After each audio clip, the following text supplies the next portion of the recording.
Today's presentation is going to be divided into 3 stages. I will be with you for the first stage.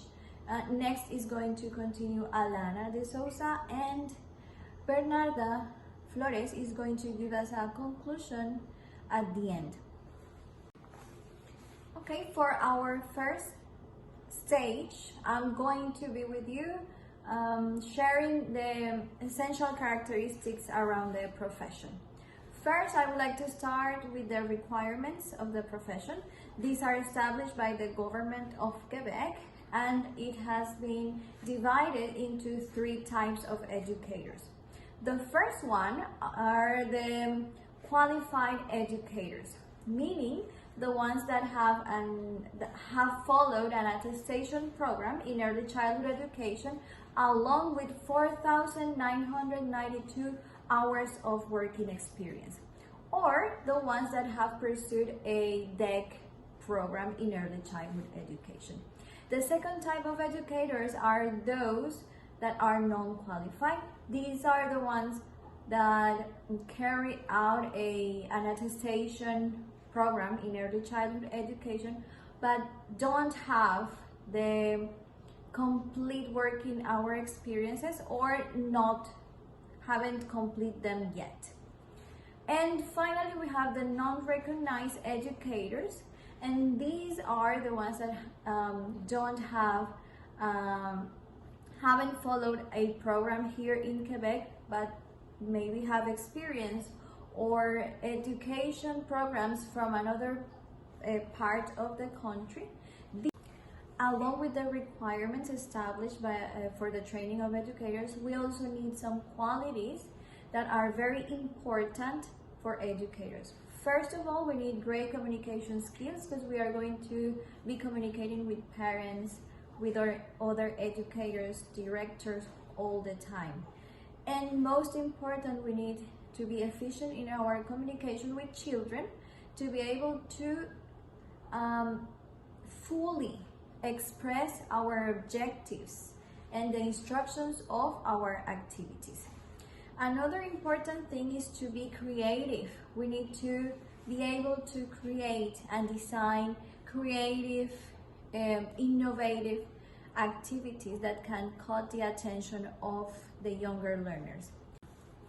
Next, I would like to share something very important, and it is the 3 missions we have as educators. The first one is to ensure the well-being, the health and the safety of children. Throughout the whole time the children are going to be with us, we need to be very attentive and engaged in active supervision all the time, because this is very important. The second mission is to prevent any development problem. Again, we come back to the active supervision. We need to be attentive to the milestones that children reach. In Quebec and around the world, people are becoming aware of the importance of early childhood education. Therefore, the demands of educators is constantly and increasingly growing. We have consulted some sources, and the forecasts for the profession are excellent.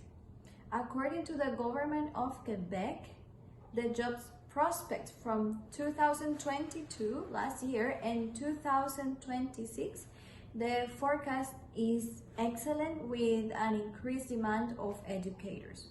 Also, the Montreal Gazette posted an article that by the year 2026, 25,000 educators will be hired. Finally, we consulted Job Bank, which is an official Canada website, which has excellent forecasts for the year 2024 with a high demand of educators due to different situations such as educators' retirement. I'd like to talk to you about the different institutions or centers we can find around early childhood education. The first ones we have at the Center of Early Childhood Education are CPEs. These are very important in the educational process of children. These are non-profit organizations and generally are run by a board of directors. It is completely subsidized by the government, so they are non-profit, and they have installations with rooms or locales for the children to receive their educational service. They follow a specific ratio, one educator with a number of children, and the number of the children varies according to the ages of the children. Next, we have daycares. These can be private or semi-private. If they are 100 private, both are owned by an individual. If they are 100% private, they don't receive any money or subsidized from the government. They receive their money from the parents that have their children receiving that service. If they are semi-private, then the government pays for some of the places they have there, and therefore the daycare, the semi-private daycare, is obliged to charge the amount of money that children pay for a regular CPE. Finally, we have home daycare, home family daycares, which are daycares run by an educator in a private residence. They follow the same regulations as CPEs, but their ratios are different. They go from 6 to 9, depending on the number of educators. If it's one, it goes up to 6. If there are 2 people in charge of the children, then it can go up to 9. This ratio is special because it includes the children of the educator or children under 9 years old that live in the residence where the service is provided.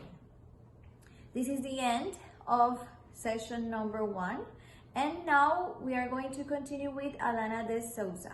Thank you for your attention. Thank you, Darlene. Hello, future educators. Today I'm going to talk about 2 topics. First, the tasks and responsibilities of an EC professional in CPEs, family daycares, and garderies. Educators, they have a crucial and important role in the daily learning experience of children by providing thoughtful and intentional educational activities.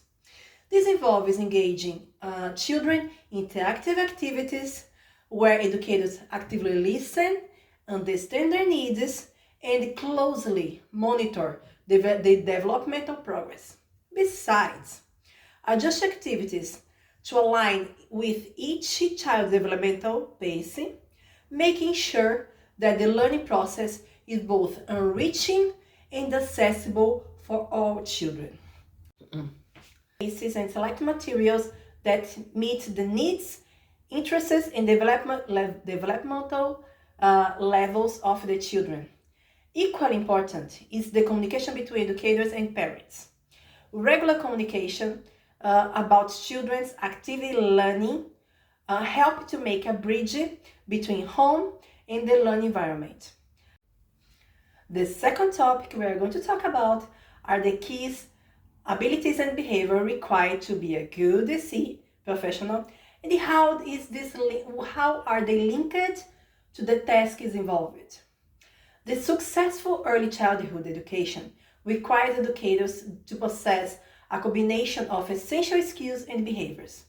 Working with young children demands patience, especially when dealing with their diverse needs and behaviors. Patience allows educators to handle challenging situations calmly and help children to feel safe. Educators must work closely with the colleagues, parents, and support staff to create a holistic and cohesive learning environment. Observation is important to understand each child's unique needs and identify any developmental concerns that may require intervention. Educators must guarantee the children's health and safety by following the protocols and the practices that create a secure and nurturing environment.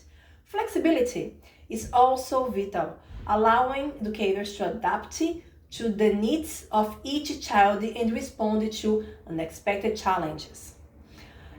Finally, empathy is another vital skill that helps educators provide emotional support and it promotes social and emotional development. Especially in Canada, which is a multicultural country, so comprehending cultural difference is essential in creating an inclusive and welcome environment that fosters appreciation of diverse backgrounds. Now, let's continue this conversation with Bernarda. Hi, Bernarda. Thank you so much, Alana. So now regulation and laws in Quebec. In Quebec, there are some laws and regulations that all type of daycares must follow. Private, semi-private, and public or family daycares. So the first one is facilities.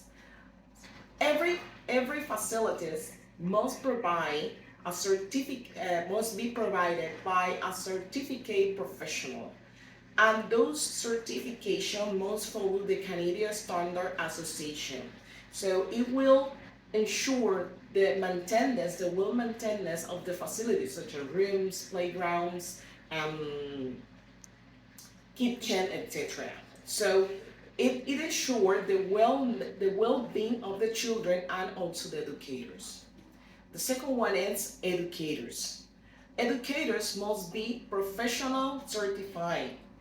It could be at a station or a deck. Also, they must provide first aid certification, and a police check report. An educational standard program. All centers must follow an educational standard program of the government. So this program ensures the well-being of the child's development and the components such as social, emotional, cognitive, and physical skills. Number 4, capacity. In daycares, there are some radios to be followed. They are according to educator per children. Number 5, fees to pay according to the type of daycare. Every daycare they must pay some fees.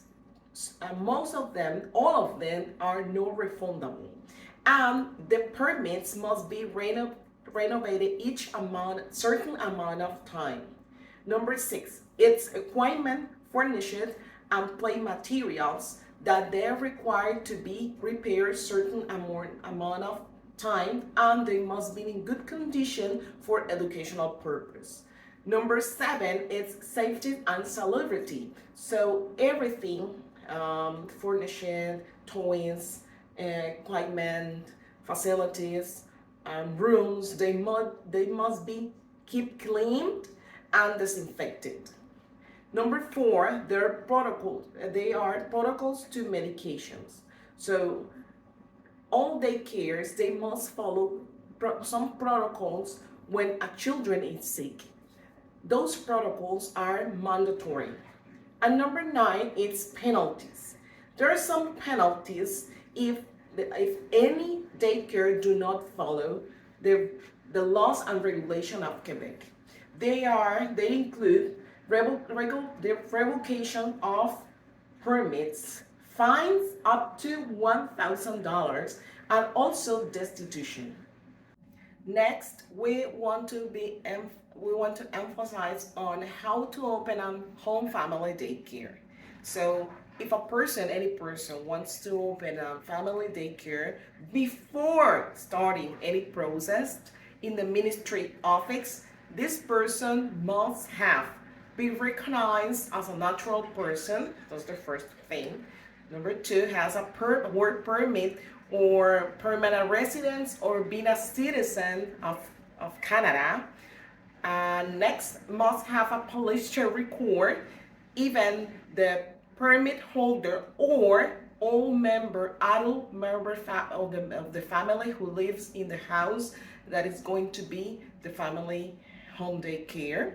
Also have a diploma or attestation or a DEC of the profession, and respect the radios according to the home family daycare regulations, have a first aid certificate, and also have a room with all the requirements and a specification that the regulation demands. Then when all the documents mentioned are ready, so this person must go to the ministry office and ask for guidance. They will provide more documents related to what they have to fill in and inform to the ministry office.